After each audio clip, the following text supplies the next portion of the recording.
Tenez, si vous avez un petit coup de froid. C'est bien la première fois que j'ai un psychiatre en garde à vue.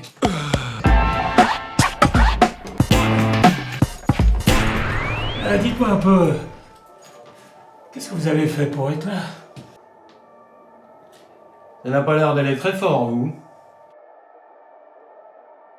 Vous avez l'œil vitreux. Avec mon chef, ça se passe mal.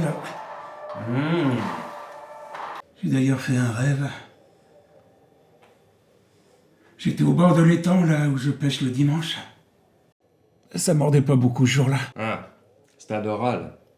D'un seul coup, il y a une pieuvre géante qui sort de l'eau, qui m'attrape avec ses tentacules et qui m'emmène au fond de l'étang.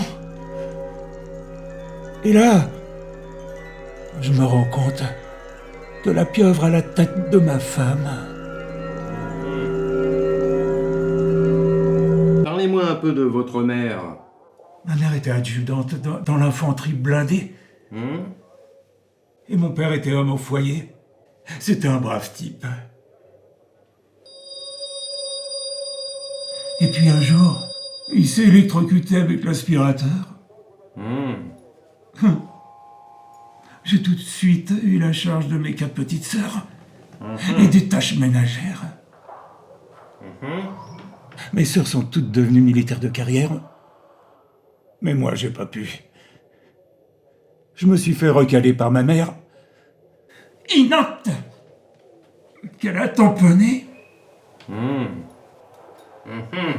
Et du coup, j'ai intégré la police. Rien n'a changé. Maintenant, c'est mon chef qui me prend pour un con. Et quand je rentre à la maison, je m'occupe de ma mère et des problèmes qu'elle a avec ma femme. Elle se supporte plus.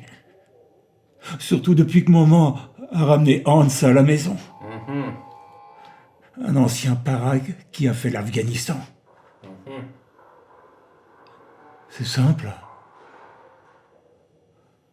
Ma femme m'a dit, c'est moi. Ou Hans.